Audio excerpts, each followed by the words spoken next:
Tetapi ustadz-ustadz, ulama-ulama dan sebagainya, banyak di antara mereka yang malah memberitakan hal yang sebaliknya. Di Amerika Serikat berbondong-bondong masuk Islam, di Eropa berbondong-bondong masuk Islam, ribuan.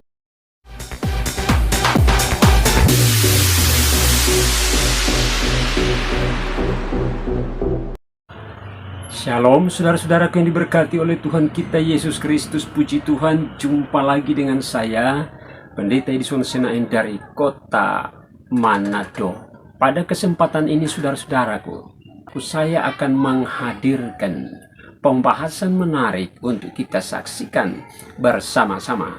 Namun sebelum saya lanjutkan, marilah kita ikuti bersama-sama cuplikan videonya berikut ini. Di dunia Islam itu, kemurtadan itu banyak di mana-mana. Ada jutaan orang-orang Islam yang murtad dari agamanya gara-gara banyak kali alasan. Tetapi ustadz-ustadz, ulama-ulama dan sebagainya, banyak di antara mereka yang malah memberitakan hal yang sebaliknya. Di Amerika Serikat berbondong-bondong masuk Islam, di Eropa berbondong-bondong masuk Islam, ribuan umat muslim masuk Islam setiap hari dan sebagainya. Itu kan sebenarnya berita bohong, itu berita hoax. Tapi kenapa ditampilkan oleh ustadz-ustadz itu berita-berita itu? Ya untuk mengalihkan agar kita tidak resah, agar kita tidak berjuang, agar kita tidak fokus pada solusi, tapi biar kita tentram, biar kita enak, biar akhirnya masalah yang sesungguhnya terjadi, yaitu kemurtadan massal di dunia Islam, itu ditutupi, bukan diselesaikan masalahnya. Karena kita tuh gak mau berjuang gitu, kita tuh pengennya rebahan gitu, pengen rebahan lihat kabar-kabar baik gitu. Padahal kalau misalkan kita lihat kabar buruk, kemudian menyikapinya, kemudian berpikir solusinya apa, mungkin kita akan menemukan masalahnya di mana dan kemudian menemukan titik terangnya apa. Tapi kita tidak mau melakukan itu, kita malah memilih untuk mencari kebohongan-kebohongan demi menutupi fakta itu. Kita sudah ikuti bersama-sama saudara-saudaraku cuplikan video yang baru lewat. Dan kita dapat memahami bahwa tokoh agama Islam ini saudara-saudaraku adalah seorang tokoh yang jujur. Beliau ngomong apa adanya sesuai dengan fakta atau kenyataan yang terjadi. Beliau tidak sembunyi-sembunyi. Justru dalam pernyataannya tadi seharusnya dalam satu persoalan atau masalah mengenai umat, pimpinan atau tokoh agama itu harus mencari solusi, bukan menyampaikan pernyataan-pernyataan yang justru membohongi umat, ya. Dan menurut saya pernyataan beliau ini adalah pernyataan seorang yang jujur. Walaupun mungkin beliau khawatir tentang keadaan yang terjadi di dalam tubuh organisasi mereka sendiri. Memang saudara-saudara, kalau masalah iman itu adalah masalah personal. Masalah iman itu adalah masalah pribadi kita dengan Tuhan.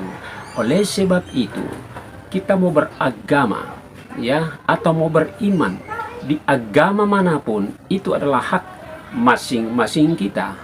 Dan dalam perspektif Kristen, ya, kalaupun Anda mengimani Yesus Kristus itu adalah Tuhan, itu pertahankan.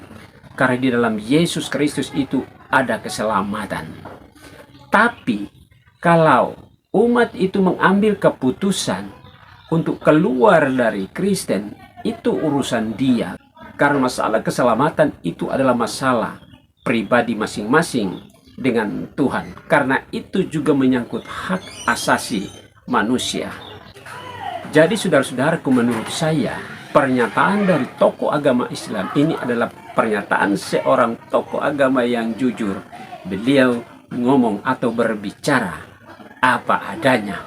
Dan ada juga berita yang sangat mengejutkan saudara-saudaraku. Saya secara pribadi sebenarnya tidak tahu kalau hal ini pernah terjadi pada tahun 1965, ya.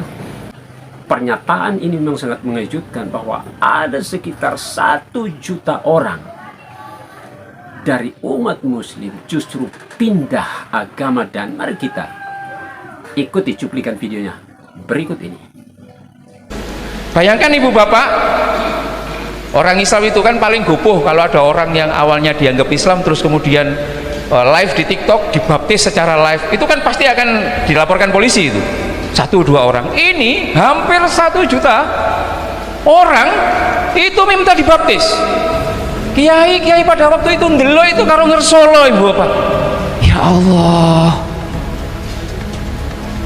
ini bayangkan tiba-tiba separuh dari jemaat GKJ Taman Asri bedol desa nang Taman Murni. Oh, elek-elekan lho iki ini. Loh, ya kan? Perasaan majelis gimana? Ya, perasaan iki mas separuh mak, ini 1 juta.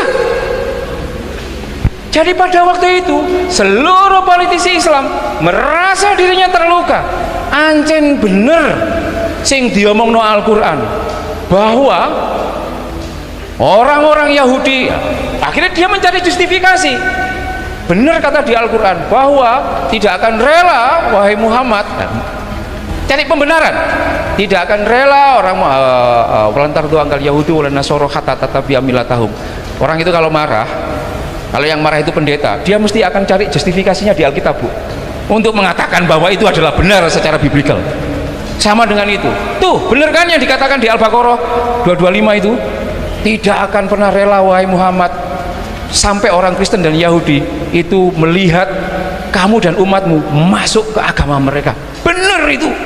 Jadi memang orang-orang Kristen yang ada di Indonesia itu musuh dalam selimut. Itu sebabnya orang Islam sangat takut dengan kristenisasi. Ya toh Mbak? Oh jadi ada gereja loh ya. Ini nanti kalau difoto viral, ini nanti dimarahi sama ketua PCNU. Tapi ini oke. Ini oke. Nah, saya ingin mengatakan bahwa kita di Indonesia mewarisi sejarah itu, dan sejarah itu kemudian diwariskan. Dan orang Kristen tidak pernah mau terbuka juga untuk mengatakan itu. Orang Islam akhirnya ya, kamu nggak ngomong ya berarti iya. Itu alasan kenapa kami sangat takut ketika ada tiba-tiba muncul gereja di banyak tempat. Karena apa kok takut itu? Ini kan negara Pancasila. Iya. Di dalam tradisi kami didoktrin bahwa selain Islam, terutama orang-orang Kristen, itu adalah bagian dari. Karena apa? Karena menurut doktrin yang ada di kami, Gustine sampean semuanya itu tidak esa, tapi 3. Kita sudah ikuti bersama-sama saudara-saudara. Pernyataannya disampaikan juga oleh tokoh agama Islam, ya, bahwa ternyata peristiwa itu pernah terjadi pada tahun 1965 ketika terjadi peristiwa politik pada tahun 1965. Banyak terjadi eksodus iman, ya, eksodus iman. Haleluya. Dari Islam pindah iman yang lain, saudara-saudaraku, atau pindah ke agama Kristen. Ada peristiwa yang terjadi pada waktu itu, dan itu pun jujur saya tidak tahu. Pada waktu itu memang saya juga belum lahir, saudara-saudaraku. Kalaupun saya sudah lahir, pasti saya masih anak-anak. Saya tahu dari YouTube melalui Pak Ustadz ini. Jadi beliau yang menyampaikan itu. Beliau yang membongkar semua rahasia itu, saudara-saudaraku. Ya, bukan dalam arti para hamba-hamba Tuhan atau para pendeta tidak mau jujur atau tidak mau terbuka. Tidak, justru saya secara pribadi juga tidak tahu terjadi peristiwa Exodus itu, terjadi peristiwa besar-besaran itu. Ada 1 juta umat Islam yang pindah ke agama Kristen, dan itu peristiwa terjadi sudah puluhan tahun yang lalu, saudara-saudaraku, puluhan tahun yang lalu, yang diungkit lagi oleh tokoh agama Islam ini.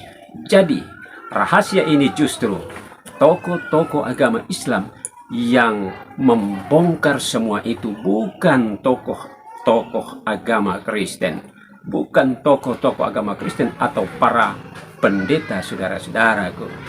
Ya, jadi 2 peristiwa ini, saudara-saudaraku, justru yang menyatakan sendiri adalah tokoh-tokoh agama Islam, di mana mereka dengan jujur berbicara apa adanya sesuai dengan fakta dan kenyataan yang terjadi dalam tubuh agama Islam itu sendiri, saudara-saudaraku. Dan berita ini yang sangat mengejutkan juga, tapi itu sudah terjadi, dan berita ini sangat mengejutkan, saudara-saudaraku, tetapi itulah fakta dan kenyataan yang sudah terjadi.